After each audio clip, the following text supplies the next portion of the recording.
عرض کر رہا تھا،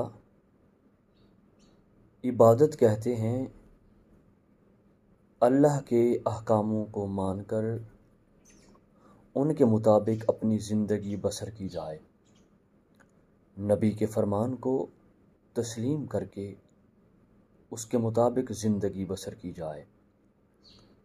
اللہ کے احکام کیا ہیں؟ اللہ کے احکام ہیں اقیم الصلاۃ۔ اللہ کے احکاموں میں سے آتوا الزکوٰۃ۔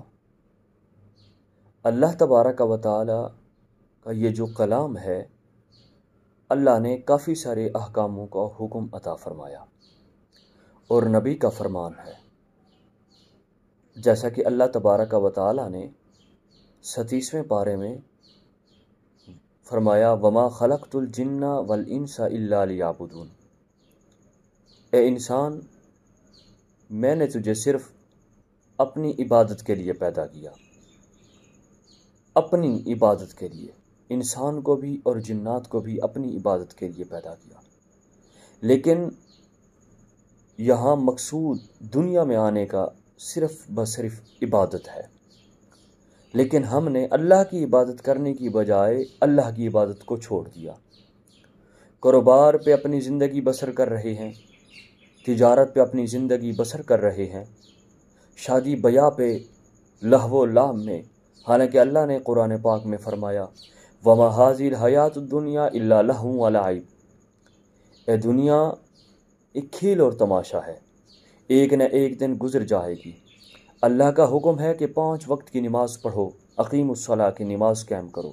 ہمارے کافی سارے بھائی ایسے ہیں جو نماز ایک دن تو ایک دن سالہ سال نہیں پڑھتے، بلکہ سفید داڑھی ہو جاتی ہے، لیکن اس کے باوجود پھر بھی نماز نہیں پڑھتے۔ کبھی یہ نہیں سوچا جس اللہ نے حکم کیا ہے، جس اللہ نے ہمیں جان دی ہے، جس اللہ نے ہمیں عزت دی ہے، قُلِ اللَّهُمَّ مَالِكَ الْمُلْكِ تُؤْتِي الْمُلْكَ مَن تَشَاءُ وَتُعِزُّ مَن تَشَاءُ وَتُذِلُّ مَن تَشَاءُ بِيَدِكَ الْخَيْرُ۔ وہی عزت دینے والا ہے، وہی ذلت دینے والا ہے، وہی آنکھ دینے والا ہے، وہی کان دینے والا ہے، وہی زبان دینے والا ہے، وہی دل و دماغ دینے والا ہے، وہی جسم دینے والا ہے۔ اللہ کا شکر ہے، اللہ کا شکر ادا کرتے ہوئے اللہ کے حکم کو بجا لائیں، لیکن ہم نے اللہ کے حکم کو چھوڑ دیا اور پھر نبی کی سنت کو بھی چھوڑ دیا۔ اللہ نے فرمایا اقیم الصلاۃ، نماز قائم کرو۔ اب جب اذان آ جائے تو کبھی جایا کرو مسجدوں میں، جا کے چکر لگاؤ۔ آبادی ہوگی ہزاروں کی تعداد میں، مسجد میں سینکڑوں کے اعتبار سے بھی نہیں آئیں گے، چند آدمی آ جائیں گے، وہ بھی بیچارے جو بابے ہوتے ہیں وہی مسجد میں آ جائیں گے۔ میں یہ پوچھنا چاہتا ہوں، کیا مسجد بنی بابوں کے لیے ہے؟ کیا مسجد بنی ہے صرف بابیاں نے عبادت کرنی ہے اور کسی نے عبادت نہیں کرنی؟ بلکہ عبادت کا حکم حتیٰ کہ 7 سال کا بچہ ہو جائے، نبی کے فرمان کا مفہوم ہے، فرمایا 7 سال کا بچہ ہو جائے اس کو نماز کا حکم کرو، اور اگر 10 سال کی عمر میں اگر وہ نماز نہ پڑھے تو اسے ڈانٹو۔ اور حدیث پاک میں آتا ہے، سرکار دو عالم صلی اللہ علیہ وسلم نے فرمایا کل قیامت والے دن سب سے پہلے اسی نماز کے متعلق پوچھا جائے گا، اور جس کی نماز اچھی نکلی اس کے سارے اعمال اچھے نکلیں، اور اللہ معاف فرمائے جس کی نماز کے اندر کمی بیشی ہو گئی تو اس کے دوسرے اعمالوں میں بھی کمی بیشی ہوگی۔ اس لیے میرے دوستو، سوچنے کا مقام ہے۔ جب رات کو سوئیں تو سوچیں، مراقبہ کریں، اپنے بستر پہ آرام جب کرنے لگو، رات کو سونے لگو تو کبھی مراقبہ کر لیا کرو کہ آج میں نے پورے دن میں کتنے اعمال کیے ہیں اور کتنے گناہ کیے ہیں۔ لیکن یہ ہم نے کبھی نہیں سوچا، جس اللہ نے اتنی نعمتیں عطا فرمائیں، اتنی نعمتیں کہ صبح و شام دن رات ہر لمحے میں اللہ کی نعمتیں استعمال کر رہے ہیں، ہر سیکنڈ میں اللہ کی نعمتیں استعمال کر رہے ہیں، کیا ہم اس اللہ کا حکم بجا لا رہے ہیں؟ لیکن انسان جتنا بھی گناہ گار بن جائے، اللہ پھر بھی فرماتا ہے قُلْ يَا عِبَادِيَ الَّذِينَ أَسْرَفُوا عَلَىٰ أَنفُسِهِمْ لَا تَقْنَطُوا مِن رَحْمَتِ اللَّهِ۔ اے میرے محبوب، میرے بندوں کو فرما دیجئے، میرے بندوں کو جنہوں نے گناہ کر کے اپنی جان پر ظلم کیا ہے ان کو فرما دیجئے لا تقنطوا من رحمت اللہ، میری رحمت سے مایوس نہ ہونا۔ اللہ کی رحمت بہت زیادہ۔ حضرت امام شافعی رحمہ اللہ تعالی 40 سال تک اللہ تعالیٰ کی رحمت کا درس دیتے رہے۔ اس کے بعد دل میں سوچا جس طرح رحمت ایک اللہ کی صفت ہے، یہ قہاریت بھی، جباریت بھی اللہ کی صفت ہے، اسی طرح غصہ بھی اللہ کی صفت ہے۔ تو حضرت امام شافعی رحمہ اللہ نے 40 سال کے بعد اللہ تبارک و تعالیٰ کے غصے کو بیان، اللہ کے جلال کو بیان، اللہ تبارک و تعالیٰ کے غضب کو بیان کرنا شروع کر دیا۔ دوسرا دن گزرا تو زیارت ہوئی حضرت امام شافعی رحمہ اللہ کو۔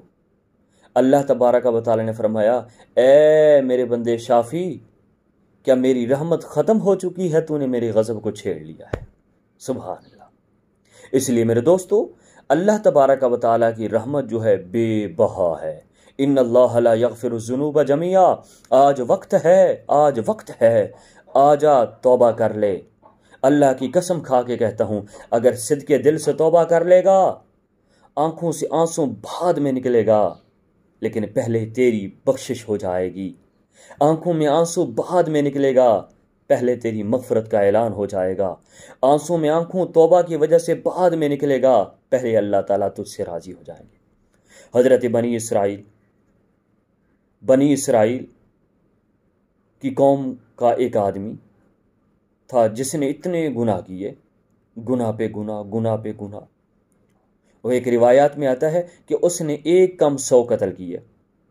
جب 100 قتل کیے، 100 قتل کرنے کے بعد کسی کے پاس گیا اور کہنے لگا کہ میں نے 100 قتل کر ڈالے ہیں، تو کیا آیا کہ اس کی کوئی بخشش ہے؟ ایک کم 100 ہی ہوا۔ تو اس نے کہا کہ ایک کم 100 تو نے قتل کیے ہیں اور تو ابھی بھی بخشش کا پوچھ رہا ہے؟ بخشش تو نہیں ہو سکتی۔ اس کو غصہ آیا، جلال آیا، اس نے فوراً اس کو قتل کر دیا اور کہا 100 تو پورا کروں، 100 تو پورا کروں، ابھی ایک کم ہے تو 100 تو پورا کروں۔ قتل کرنے کے بعد پھر کبھی دل میں خیال آیا یار توبہ کر لوں، ایک دن مرنا ہے۔ ایک دن توبہ کی نیت سے چل پڑا، کسی سے پوچھا، انہوں نے کہا کہ سامنے ایک بستی ہے، وہاں اللہ والے کچھ لوگ رہتے ہیں، ان کے پاس چلا جا، وہ تجھے ضرور کوئی نہ کوئی ایسا حل بتائیں گے۔ وہ چل پڑا، جاتے جاتے جب راستے کے درمیان میں پہنچا تو نصیب قسمت کی بات کہ اس کی ڈیتھ ہو گئی، وہ فوت ہو گیا۔ جب وہ فوت ہوا، فوت ہو جانے کے بعد جنت والے فرشتے بھی آ گئے، جہنم والے فرشتے بھی آ گئے۔ جنت والے فرشتے کہنے لگے کہ ہم اس کو جنت میں لے کر جائیں گے، کیونکہ یہ توبہ کرنے کی نیت سے جا رہا تھا۔ اور جہنم والے فرشتے کہنے لگے نہیں، ابھی اس نے توبہ تو نہیں کی تھی، جا رہا تھا نا، توبہ تو نہیں کی تھی، لہٰذا ہم لے کر جائیں گے۔ تو یہی مقدمہ اللہ تبارک و تعالیٰ کی، دونوں میں بحث مباحثہ شروع ہو گیا، جنت والے فرشتے بھی اور جہنم والے فرشتے بھی۔ اللہ تبارک و تعالیٰ کی بارگاہ عالیہ میں پہنچے، جنت والے فرشتوں نے بھی بتایا، جہنم والے فرشتوں نے بھی بتایا۔ تو اللہ تبارک و تعالیٰ کی رحمت جلال میں آئی، فرمایا اے میرے فرشتوں جاؤ، اس زمین کو ناپو، جو زمین کی طرف وہ جا رہا تھا، اس بستی کی طرف، اس زمین کو ناپو۔ اگر وہ آدمی اس بستی کے قریب تھا جہاں توبہ کرنے کے لیے جا رہا تھا، وہ بستی اس کے قریب تھی، وہاں اس کی ڈیتھ ہوئی ہے، تو جنت والے فرشتے لے جائیں۔ اور اگر وہ اپنے گھر سے آ رہا تھا، جہاں سے آ رہا تھا وہ بستی اس جگہ سے دور ہے اور گھر والی جگہ جو ہے یہ وہ قریب ہے، تو اس کو جہنم والے فرشتے۔ ادھر اللہ تبارک و تعالیٰ نے یہ حکم فرمایا اور ادھر اللہ نے زمین کو آرڈر جاری کر دیا، حکم جاری کر دیا، اے زمین سکڑ جا، اور جس بستی والوں کے پاس یہ میرا بندہ جا رہا تھا توبہ کرنے کے لیے، تو ان کی طرف جو جگہ تھی وہ تنگ ہو جا، اس جگہ کو تنگ کیا گیا۔ جب وہ سکڑ گئی، سکڑنے کے بعد جب ناپا گیا تو ایک بالشت ایک بالشت، باقی دونوں طرف جو سفر تھا وہ برابر تھا، اس طرف بھی اس طرف بھی، لیکن ایک بالشت جب ڈیتھ ہوئی تو گرتا گرتا اس طرف گرا جہاں یعنی کہ بستی قریب یعنی کہ تھی، جہاں توبہ کرنے کے لیے جا رہا تھا، تو اللہ تبارک و تعالی نے حکم جاری کر دیا کہ جنت والے فرشتے لے جائیں۔ اس لیے میرے دوستو، اس لیے اللہ تبارک و تعالی کی رحمت جو ہے وسیع و عریض ہے، بہت زیادہ ہے۔ اللہ تبارک و تعالی انسان جتنا بھی گناہ کر لے، اللہ کی رحمت انسان کے گناہ پہ حاوی ہے۔ اللہ کہتا ہے کہ اے میرے بندے، تو جتنا بھی گناہ کر لے پھر بھی تیرے گناہ کم ہوں گے، میری رحمت پھر بھی زیادہ ہوگی۔ اس لیے آج سچی توبہ کر لے، آج وقت ہے، زندگی کا پتہ نہیں ہے۔ آج تو توبہ کر لے گا، اپنی زندگی کو بنا لے گا، آج زندگی کو بنا لیا تو آخرت بھی بن جائے گی۔ محبوب سبحانی قطب ربانی حضرت شیخ عبد القادر جیلانی رحمہ اللہ تعالیٰ نور اللہ مرقبہ عید والے دن رو رہے تھے۔ کسی نے پوچھا، اے محبوب سبحانی، آپ آج عید کا دن ہے، خوشی کا دن ہے، تو رو رہا ہے؟